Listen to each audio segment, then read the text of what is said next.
Well, hello and welcome to a lecture on Book 9 of Aristotle's Ethics as we continue an introduction to ethics at St. Vincent College in the fall of 2020. I usually like to try to give you a context for why the chapter is in the place that it's in. There's really no mysteries here. Aristotle is simply continuing the discussion of friendship, and I've already discussed why he's he's mentioning friendship at this particular juncture. But he's going on to kind of some special questions regarding friendship. Aristotle likes to start with more particulars, observations, and proceeds to problems. So he's trying to work out a few problems regarding the nature of friendship, and even to come up with some alternative, some alternative kinds of friendship. That might be slightly incorrect to say. At least some things that look like friendship, but perhaps do not share the same qualities. Because one way that we learn what something is, often by comparing it with what it is not, but by what might be similar. All balls have a similarity, for example, basketballs, baseballs, racquetballs. But when we compare a particular ball with another, then we start to see, well, why they're different. So Aristotle is dealing with some various particular questions regarding friendship. He does start with, and I am skipping a couple of chapters, some just for the sake of time, and some because in a general introduction or a schema, I think it's fair to skip them over. And again, just try to give you a roadmap by which you can understand some of the chapters on your own. He discusses this whole nature of unequal friends, needing a proportionate friendship. And we've discussed that already, that if you can't be absolutely equal, equal in the sense that you're truly sharing the good over here. You're truly sharing the good with one another. But there's an inequality, either of an extreme inequality of birth. We do have to remember we're talking about ancient Greece, where there are aristocracies and such. Extreme inequalities of education, things like that. Or simply inequalities regarding what the friendship is based on, whether it's the useful, whether it's the pleasant, or whether it's the good. And if the basis of the friendship is not equal, then some kind of friendship is possible. Aristotle would call these imperfect friendships, but it would have to be proportional. The superior person deserves more affection. There's a few other elements that he talks about, which we have covered already. But just getting into some of the other discussions that Aristotle finds necessary to cover. And this would be in really starting with chapter 3, when friendships are dissolved. I believe that's where this starts. But I'm not gonna check on it. It's towards the beginning. What does he say about the expectations of lovers? Okay, now friends, we definitely use the word friend and lover in different senses, and of course it's used in different senses very much in Greek as well. We won't go over the Greek terms, but being a lover is a kind of friendship, or something like it. What does Aristotle say about it? that very often lovers, lover and beloved, those who share not only simply a friendship, but some kind of erotic or passionate element has entered into that relationship, right? Eros, it would be called in Greek. But lovers often have very different expectations of one another. Lovers often really hope to get something different from the other whenever the relationship is established. So Aristotle is saying that by definition, and this doesn't always happen, but it often happens, that one is perhaps looking for a relationship that can truly ascend to the good. One is really looking for a partner, just pleasant company, or perhaps only the physical benefits, particularly in a lover-beloved relationship. Or perhaps just marrying someone for their money, for their security, for their use. And when we have these relationships with these different expectations, say at first those expectations are met. Say it's a very this is, I think, happening a little bit less now, but you have a relationship where it's more or less understood that one of the partners is providing usefulness and the other partner is providing pleasant company, physical benefits, however you might want to call that. And that's okay with both of them. It's different. So from the beginning, it's imperfect, right? From the beginning, it's unequal. But what happens if the usefulness of one of those partners stops, or the pleasantness of one of the partners ceases? Well, then the basis of the relationship falls apart. Uh-oh. Okay. We never see this in the modern era, do we? I mean, no. I mean, we can see that explanation could have been given by an editor in a newspaper this morning for the reason for a number of divorces, for example. So Aristotle covers it, approximately 2400 BC or so. And that's why I think it's worth mentioning. So when the basis of what is expected is dissolved, then often the relationship itself dissolves. And this can happen with friends as well. Aristotle wants to make that point too. It's not just about lover and beloved, but just simple friends. But the basis for our friendship may dissolve, but consistently, of course, Aristotle wants to raise up this standard of being united in the good and in the virtuous. Why is this superior? Because if you truly are virtuous, by definition, you are stable. By definition, you have a certain stability and strength of character. And so your expectations of the other, well, they're just simply, they're bound by much stronger cords. And even if that friend may sometimes fail you, the relationship can still be maintained because of the strength of their character. So the expectations can sometimes even be dashed, even at the higher level, but by definition, the relationship remains more stable. Okay, I think that is worth mentioning. Now, I do sometimes like to mention this because I just think it was so clever when I heard it, that an expectation is a resentment under construction. An expectation is a resentment under construction. That, think about that.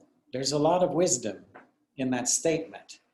That if we mean, and that doesn't mean that we don't have the right to expect some basic things, a basic decent way of being treated and such. But sometimes when we expect too much, even sometimes our reasonable expectations are dashed for a number of reasons. And when they are dashed, we have a choice to be, as Aristotle would say, high-minded, noble, strong, and rise above it, or resentment, bitterness is the alternative. So, the relationship between self-love and friendship. This is perhaps the centerpiece, I think, of this particular book, of Book 9. The theory that we're about to discuss, only in brief, of course, as we always do, is still discussed. There are still numerous articles about this today. And I know because my dissertation was on love and friendship. So this is somewhat my field, although it was not specifically Aristotle. And I'll just give it to you, that our relationship to our friend, where's my chalk? Here it is. Our relationship to our friend is based on our relationship with ourselves. That this relationship, my relation of self to self, is the foundation of my relationship to another.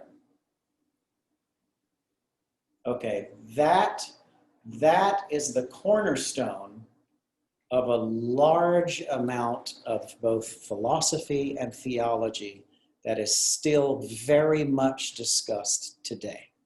Now, let's think about this for a second. Relation of self to self. Maybe for those of you that haven't studied philosophy, maybe that doesn't make a lot of sense.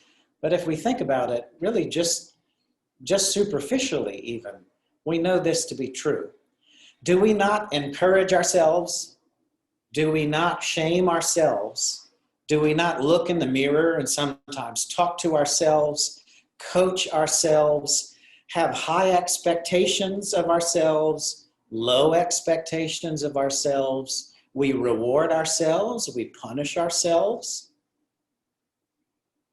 That's two selves, okay?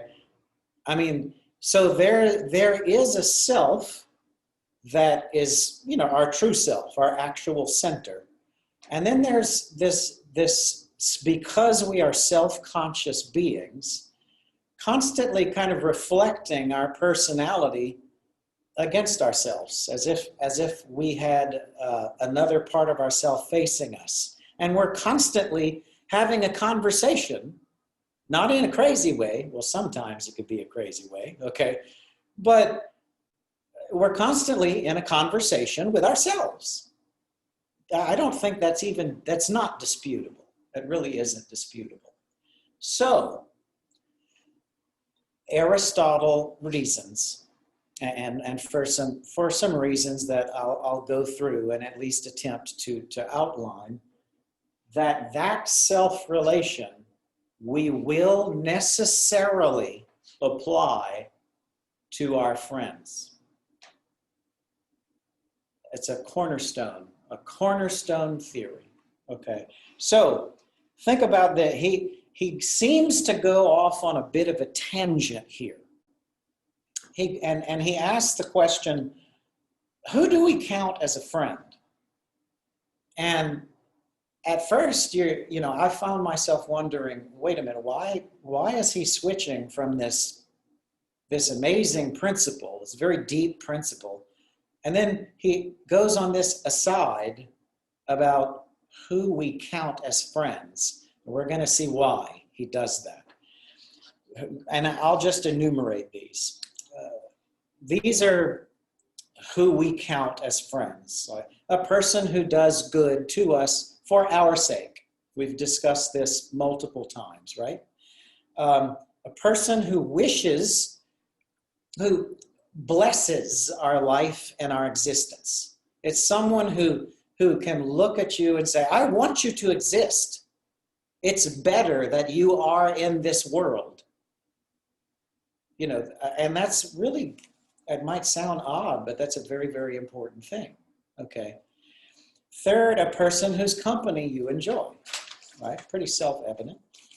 A person we share our desires with. A person we share joys and sorrows with. And here's the payoff. The good person has all of those feelings towards himself, and therefore can have them towards his friend. Interesting, isn't it? Therefore can have those feelings for his friend because he feels them towards himself or herself. The good man is consistent in judgment and desires really the same objects with all of his or her soul. He wishes the good for himself. He does the good for himself. And he works hard to achieve the good for himself.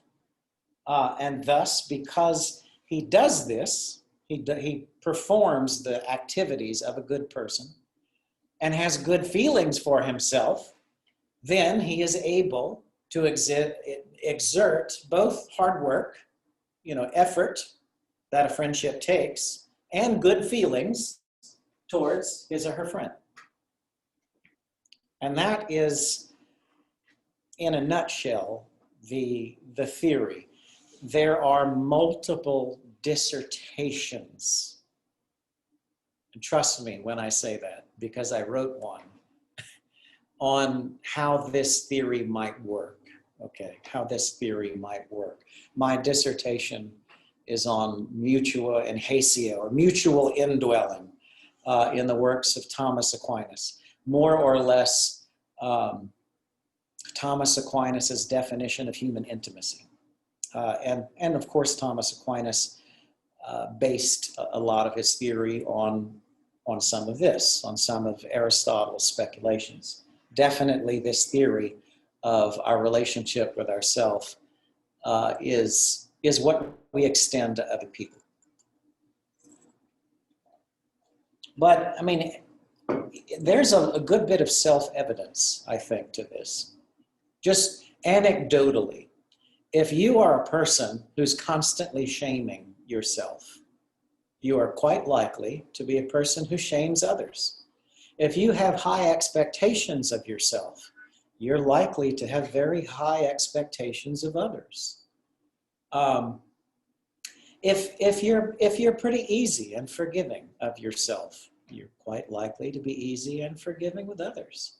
I think that are there psychological problems where sometimes this isn't exactly true? Of course. The human psyche is extremely complex. But we're talking in generalities here because, as Aristotle has repeatedly said, that's all we can do with ethics without getting into a sea of details that would be difficult to extricate ourselves from.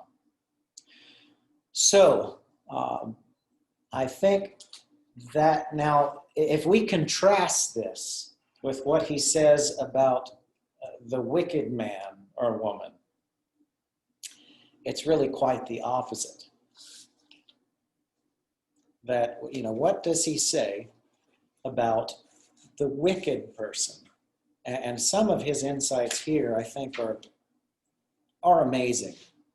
That the wicked person is at variance with himself and has appetites for one thing and then wishes for another. The wicked people are unstable. They don't know what they want. Okay, and They run away from life, sometimes even doing away with themselves. Okay. They avoid their own company, so how can we expect them to enjoy the company of others? They do not share their own joys and sorrows with themselves, and so are not capable of doing this with others. That seems kind of an odd point, but I think if we looked at it this way, if you, for whatever reason, through your own fault or through the fault of another, cannot face particularly your sorrows, right?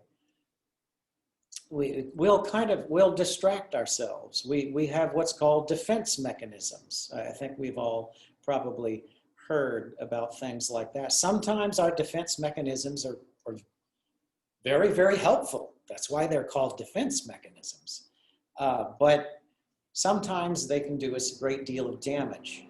When years go by and you simply put on the shelf the problems of every day without really going through and dealing with those difficulties. And then suddenly you find yourself 35, 40, 45, 50 with years and years of unresolved sorrow. And I've seen that nearly destroy and actually destroy human beings. It's a very real issue. And Aristotle characterizes it for us right here in this chapter. That how can we expect bad or unstable people to ascend to this level, the good, when they are at variance with themselves and so necessarily at variance with a potential friend? And maybe they really have no true friends. I think Aristotle would say that, because they're not capable of it. And if they are, it's perhaps in little spurts, seasons of friendship. But if you have a friend in just a season, is it really a friendship? Is a friendship not stable, right? So, I mean, just listen to this. And this is in, Book 9, Chapter 4. That one part of him pulls himself in one direction and the other in another, as if to tear the individual in pieces. Accordingly, if to be such a person means utter misery, we must strain our efforts to avoid wickedness and try to be good. In this way, a person can have a friendly attitude toward himself and can become the friend of another. I mean, what beautiful advice.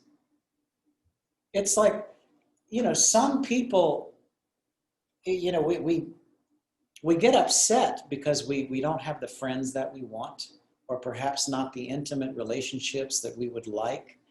And the reason for those, there could be numerous reasons for that, and many of them could be out of our control. But sometimes, maybe we need some healing in our self-relation. Maybe there's some instability of whatever kind there. And there may be something in us that's almost chasing away a friend, like a strong wind chasing away a butterfly. It's worth considering, because in my lectures, I don't like to be just entirely theoretical. Even Aristotle maintains that ethical practice is superior to ethical theory. Ethical practice is superior to ethical theory. So, we can sit here and listen to lectures for hours about ethics, but if we're not attempting to apply it in our lives, it is worthless. And Aristotle very much maintains that. So it's not just me homilizing about it. It's Aristotelian theory. But of course, with our practice, it very much helps to have the right theory. It is possible to have appropriate practice without the right theory if you were raised well, according to Aristotle. If there are good laws in place, and if you've had a good family, and if you are supported by good friends, you may be good without needing the theory. But the theory, it helps. It usually helps. So, okay, I think that suffices to talk about this key notion of our relation. In other words, a friend is another self. That's the key statement. A friend is another self. And hopefully, from what I've just explained, you can see why Aristotle would say that. And just a tiny bit of an aside, I think a rather important person once said, "Do unto others as you would have them do unto you." I don't think Jesus read Aristotle. I seriously doubt it. He may have come across it. I'm not entirely certain. But same basic idea, is it not? And Aristotle knew it 400 years before. And because it was simply wise. It was simply wise. So, what are the levels? There are three kind of levels, or I don't want to confuse the levels with these. Kind of three, maybe intensities of friendship might be a slightly better way of saying it. These are mentioned in chapter 5. And I have those written, in the middle, which we can see. That friendship, if it's going to progress, it starts with goodwill. It can progress to familiarity, and then finally to friendship. But the first step is a kind of goodwill. But what goodwill is it is the beginning of friendship, as Aristotle says. And it is a true appreciation, a true wishing for its own sake of a particular quality of a person. And Aristotle even uses, I believe it's the example of seeing maybe a runner or a boxer in the Olympic Games, that you see a quality in an athlete whom you don't know this athlete at all, but you see some nobility, that you see strength, you see speed, you see the dedication that athlete must have had, the discipline. And there's something within you that goes out and says, I want that to exist.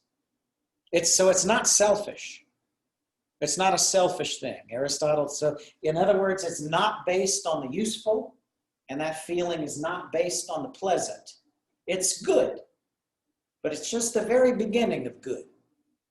There's no familiarity there, not yet.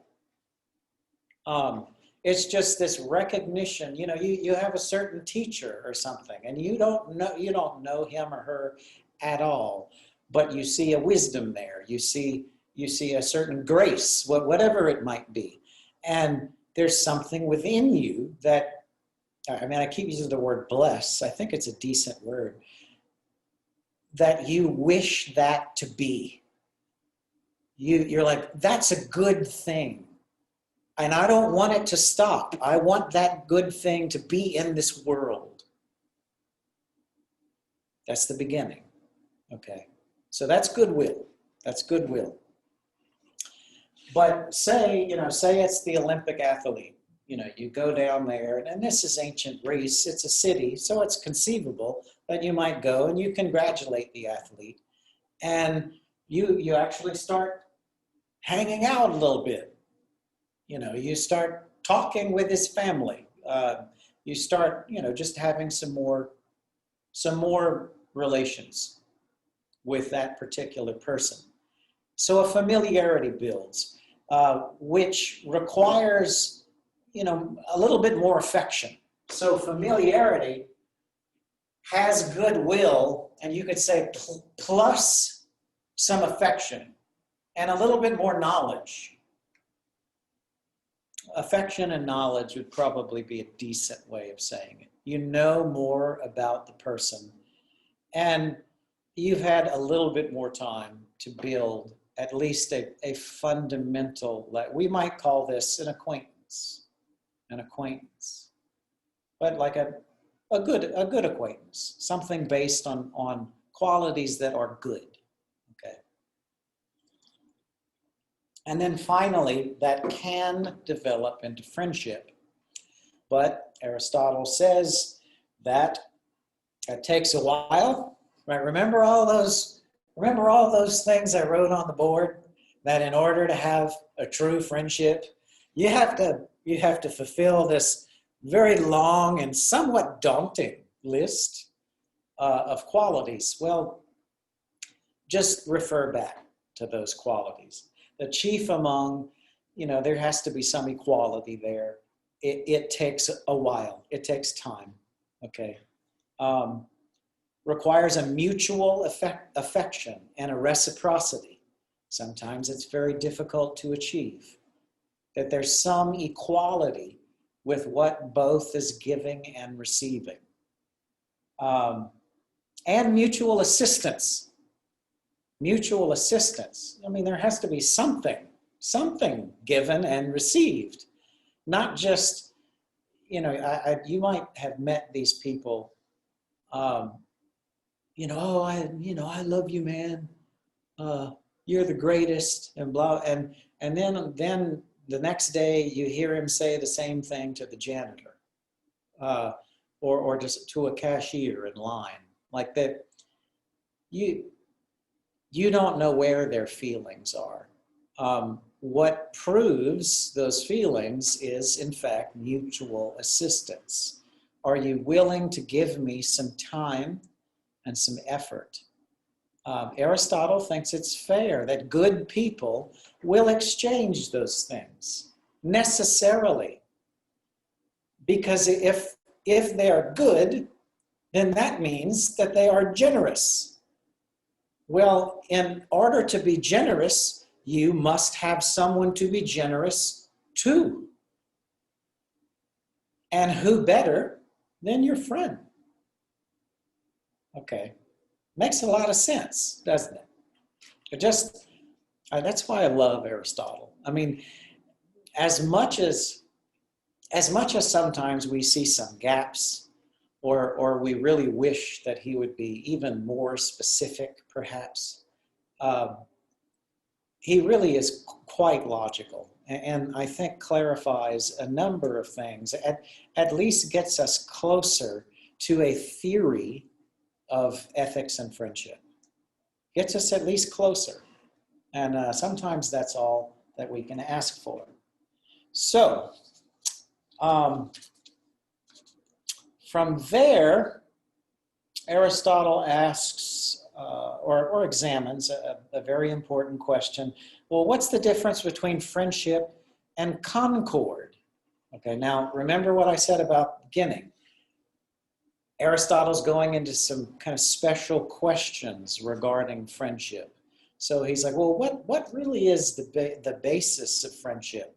So he wants to talk about self-love, which we're going to get to in a moment, another cornerstone of this book. Self-love, understanding that our relation to others is based upon our self-relation, our self-love. Well, Aristotle's going to tell us a little bit more specifically what sort of self-love he's talking about, okay?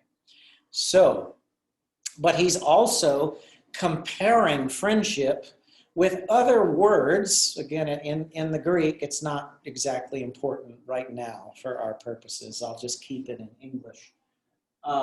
Words like concord and words like goodwill. That you remember his method. He examines what he knows. He examines what the people around him talk about. And then from that knowledge, he's like, okay, well, is this word, is the definition really different than friendship? And if it is different, then why? Why is it different? And then he tries to proceed to some general principles. That has been Aristotle's method all along. So with concord, and I'm pretty sure we've spoken about concord already, but so I won't go too much into detail. Concord is a friendly relation. It really is a political term. And I think I have mentioned that in lectures before. Homonoia in Greek. It is a major political term. It basically means that in your political community, there is a general agreement about what is best for the common good. You know, what is best for our security? What is best for our prosperity?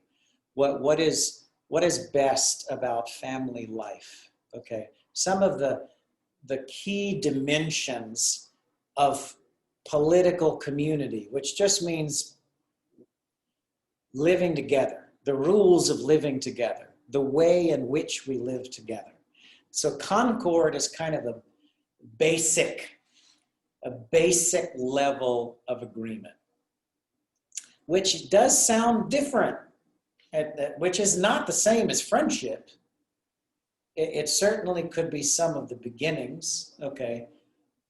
Friendship is kind of more personal, whereas concord has something to do more with political activity, with your relationships with a political or legal group, okay? Whereas goodwill, well, goodwill also seems to be a rather personal term. You know, you see a quality in someone that you want it to exist. You see it as good. Well, that doesn't seem to be the same thing as sharing common political opinions. They do have some similarities in the sense that there is some uniting quality. There's some relation that binds you together with others, some relation. But beyond that would be a little more difficult to get into the details. So that's worth being reminded about. Aristotle is making comparisons and contrasts here. Now, in chapter 7, Aristotle, this is a rather odd point, but I think what he's doing, he asks a question: do benefactors have a greater love for their beneficiaries, I guess, than vice versa? And, you know, again, it's one of those questions where we're going, what? Aristotle, why are you asking that? I have some ideas. I'm not 100% sure, but he ends up saying, no, benefactors have a greater love for their beneficiaries than vice versa. Let me say that again. Benefactors have a greater love towards their beneficiaries than beneficiaries have for the benefactor. And at first, Aristotle even says, this, I don't know the exact words, but this seems odd. This seems somewhat contradictory. So how might we understand this? And he comes up with some explanations for this. I really think that Aristotle is is trying to underscore what it means for our life, for our journey towards happiness is a very active thing. That life is about an activity. And I think that friendship itself is an activity. It's very active. It's something that we work on. It's something that we do. I think that's the why of the reason for the existence of this particular question. But why is it true that benefactors have a superior love for their beneficiaries than vice versa? Basically, being a recipient, being a beneficiary is passive, whereas being a benefactor is active. Being a benefactor, you actually have to have virtue. Being a beneficiary, you could be a slug. Okay. Well, I mean, let's hope not. I've had benefactors, and I very much appreciate that. And I hope I'm not too terribly sluggish with them. And being helpful is the activity of a benefactor. It is a noble thing. How noble is it to just simply receive passively? Not that it's not bad, okay, because sometimes we need things. And certainly in the Christian tradition, our relationship with God or with Jesus Christ is we're completely beneficiaries of his grace. And that's a very good thing. But superior, who is superior in that relationship? God or humankind? You know, it's God, of course. So receiving is not nearly as noble as giving. Giving affection is more noble than receiving it. And not only that, but, and we know this to be true, we tend to love more what we have gotten with effort. We tend to, and Aristotle uses the example, the one who has gotten his fortune by hard work loves it more than the one who has inherited.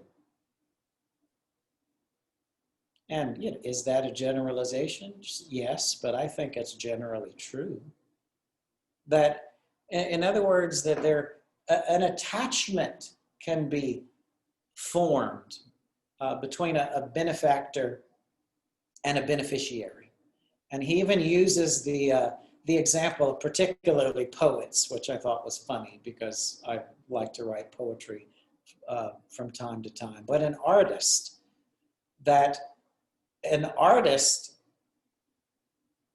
loves his or her work, you know, in the way that a benefactor really loves a beneficiary. That the work itself can give nothing back, but the benefactor just wants it to exist. The artist blesses his or her work and truly loves it and knows that he can receive no return, really, from the art itself. And he uses that image to compare it with how a benefactor might feel towards a beneficiary. So he's basically saying, look, this whole struggle to gain friends, it is more about giving than receiving. And it's very, very active. It's the, you know, that friendship is not something that you just sit around and wait for. That is, I mean, in a way we should, but what we should be much more about are we really engaging in those activities that might make friendship more likely? And giving, being a benefactor, is a really good way to start some good friendships. A benefactor in a number of different ways. You know, giving your time, giving your affection, giving monetary assistance, whatever it might be. And maybe friendships can form from that. And that's why I think that that section is here. But I wanted to do a little explaining there because it, prima facie, on its face, as it's translated, at first it doesn't make a lot of sense, I think, unless or until it's explained. So, could we stop there for just a moment? All right, well, continuing our discussion, Aristotle now wants to tackle a very important question after he's gone off on a few of those slight tangents, but they're quite related to the general point he's trying to make. He wants to return back to a little bit more to what does this mean? What does this self-relation mean? And some of these lectures are thought to have been edited, okay, by his son. So, you know, some of them might be slightly out of order. That is possible. It's possible. But here's the question. Aristotle is going to end up saying that the most important love that we can have is our self-love. The most important love that we can have is our self-love. Now, being the good thinker that he is, and all, you know, just about all of you here present, because there are some people present listening, may come up with the natural objection. If the most important love that you have is for yourself, aren't you simply an egoist? An egoist. You know, selfish. In other words, like, the nature of this relationship, what is it? That's why I put a big question mark here.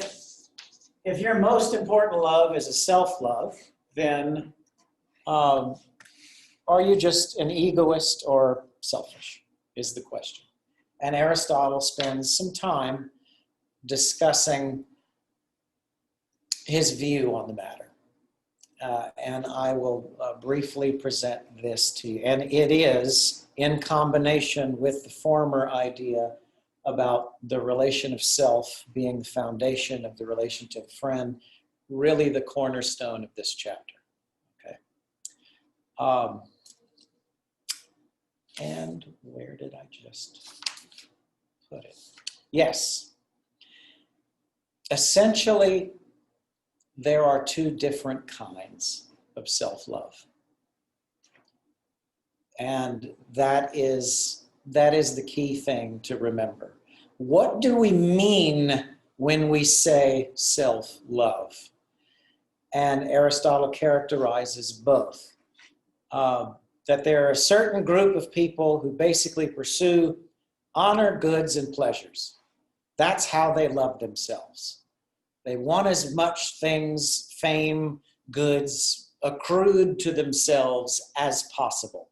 And he even says, and I quote, most men, most women, let's be inclusive, most people are of this kind. Most are of this kind. So in that sense, okay, we have a problem. That if self-love is the most important relation you can have, the kind of self-love that most people have is a bad one. Okay? That, I don't know how to say that more simply. But a good person has a different kind of self-love towards himself or herself. Okay. He has it's this beautiful quote, I'll just read it. The good person would rather choose to experience intense pleasure for a short time than mild pleasure for a long time. He would rather live nobly for one single full year than lead an indifferent existence for many. And he would rather perform one great and noble act than many insignificant ones. Carpe diem, we might say, huh? Is it? I think that's beautifully said. But remember, there are two parts of the soul for Aristotle. This has come up multiple times. The irrational, more animal-like part, and the more rational part capable of nobility, which differentiates us from the animals. Well, what if our self-love is based on the irrational rather than the rational? That I love myself with an animal love and not with a truly noble self-love. That's what Aristotle means. That if we were to love ourselves with a truly noble self-love, in the Christian tradition, this is the meaning of the word humility. All of you out there should understand it. Humility does not mean beating your breast all the time and looking down at the dirt because you're an awful person. That's not humility. Humility is proper self-love. Neither estimating yourself as too great nor too cheap, but with the most noble part of your soul, which is God-given in the Christian tradition, with that part, do you bless yourself and you know yourself. That's what Aristotle is talking about. Okay, of course, without some of the Christian elements, but if I were to explain to Aristotle what we mean by humility, I think Aristotle would say, yeah, that's quite similar to what I was talking about in that chapter on proper self-love. At least they're related. Okay, so that is a very key point to remember about this particular chapter. And so does a happy person need friends? Some of these are of importance or questions not quite as important as the ones that we've gone through, but still rather important. Aristotle ultimately does say we do need friends. That it is possible for the good person, if he's truly a contemplative, which we'll get to in chapter 10, might be somewhat self-sufficient. In other words, not quite alone, because Aristotle never really admits that we should be entirely alone, but at least more self-sufficient than in any other occupation. Okay. And he says friends are thought to be the greatest of external goods. That, that among the treasures of the world, really what is there better than a friend? I think the only thing that he might say might be superior, and we could argue that point, is contemplation, is true wisdom, as he would say. But I'll get to that in a minute. The good person must have someone to be good to. I mean, Aristotle has a fairly famous quote: the one who lives outside of society is either a beast or a god. It's a powerful statement that for the rest of us yahoos, basically most of the human race, we need friends. He says that our nature, human nature, is social and political by nature, that's how we're programmed. And to truly be happy, we need society around us because isolation is very hard. And not only that, living with others and being a monk, this one always makes me smile, and it's very true. Living with others is a training in virtue. okay? If you live by yourself, and I've seen people that have done this, and it could be through no fault of their own. They might pray all day, they're isolated, and they come to church, and they can convince themselves that they're good and when they're by themselves. And as soon as you place them in a community where people are rubbing you the wrong way, they find out that they often fall quite short. And Aristotle knew that, and that's why he wrote it. It's a very basic point, but I think a very important point. We can fool ourselves. He even makes the point, I don't think it's in this chapter, it might be in another chapter, that it is often our friend who sees our weaknesses before we do. And I mean, isn't that true? Isn't that true? Sometimes we have blind spots, and our friends help to cover those. And that's a good thing. That's a good thing.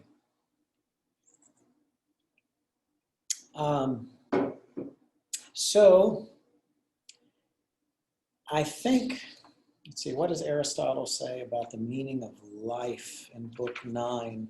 I write some of these questions for myself so I can try to cover what I need to cover. I think that, that life is an activity. Happiness is an activity in accordance with virtue. And at first, Aristotle does make a designation where it seems like he's saying that friendship is a characteristic.